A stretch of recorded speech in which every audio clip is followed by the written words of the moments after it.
penambahan satu bungkus fosfat dari molekul ATP. Dengan bantuan enzim heksokinase, ATP berubah menjadi ADP dan glukosa menjadi glukosa 6-fosfat. Glukosa 6-fosfat dikatalisis oleh enzim fosfoglukosa isomerase menjadi fruktosa 6-fosfat.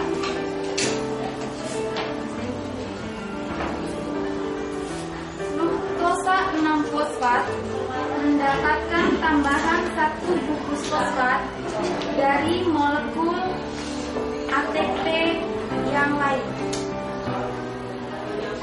Dengan bantuan fosfofruktokinase, ATP berubah menjadi ADP dan fruktosa 6-fosfat menjadi fruktosa 1,6-difosfat.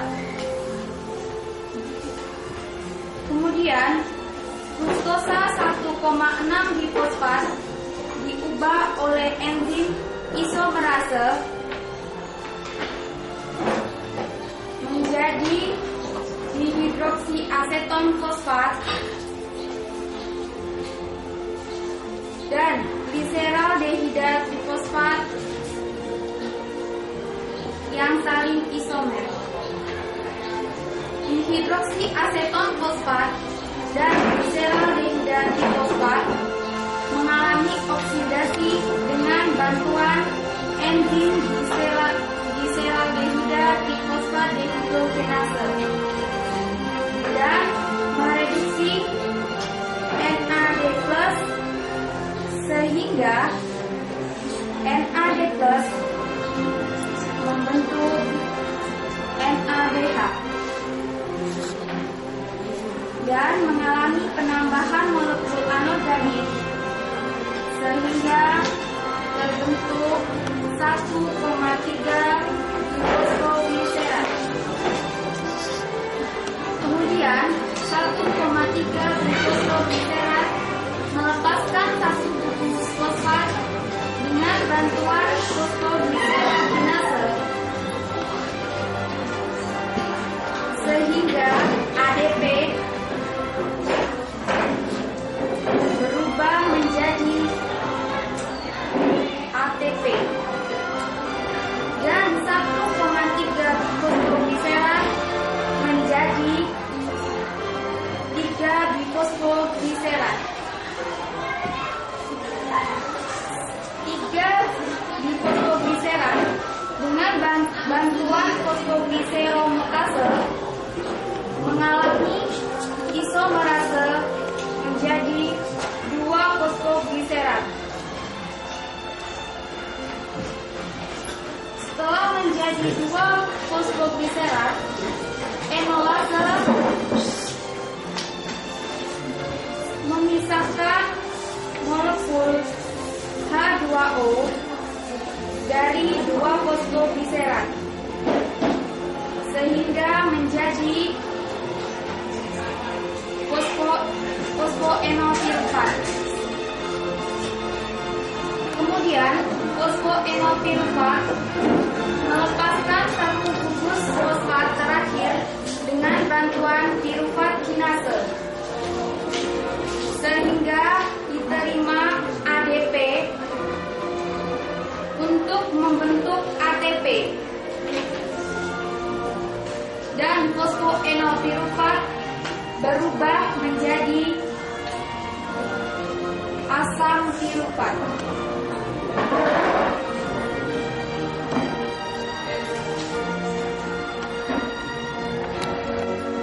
Sebelum memasuki siklus Krebs, enzim pirufat dehidrogenase memindahkan karbon dari setiap molekul pirufat. Enzim tersebut mengubah molekul berkarbon 3 menjadi kelompok asetil. Ketika kelompok asetil dibentuk, karbon yang dipindahkan dilepaskan sebagai CO2 ke atmosfer. Selain pelepasan CO2, setiap molekul pirufat dioksidasi dan terjadi reduksi NAD+ menjadi NADH. Kedua karbon pada senyawa asetil bergabung dengan sejumlah molekul KOA membentuk asetil KOA. Asetil KOA mentransfer asetil ke oksaloasetat,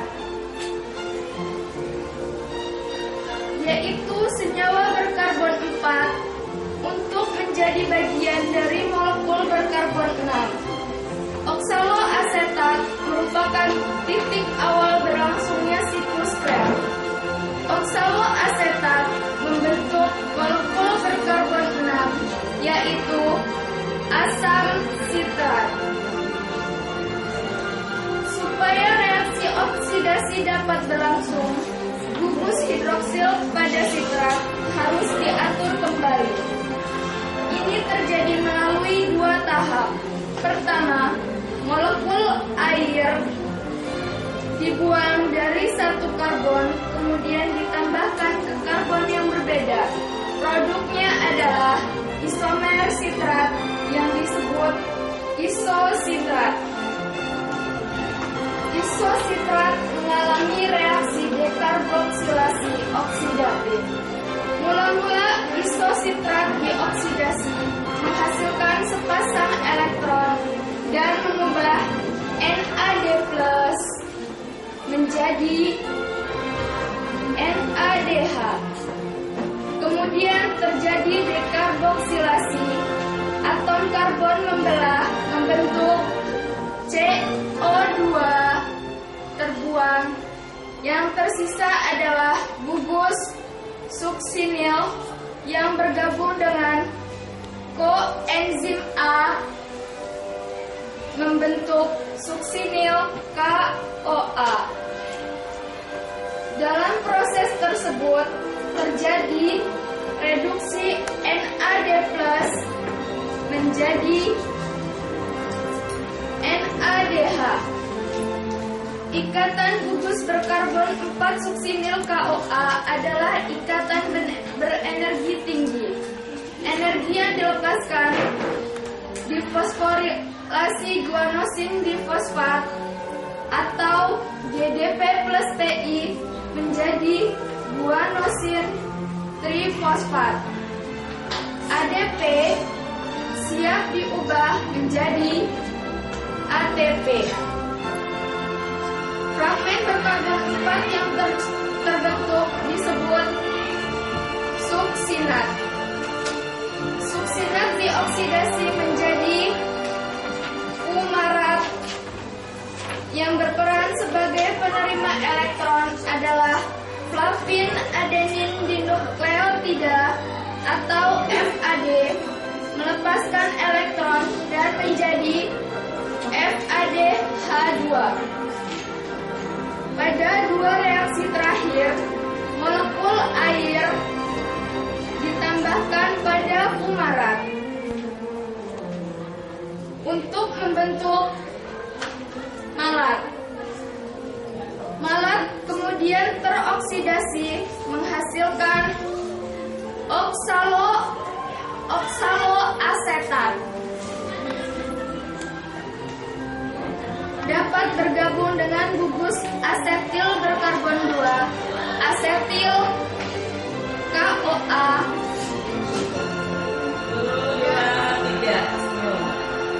Udah, Bu.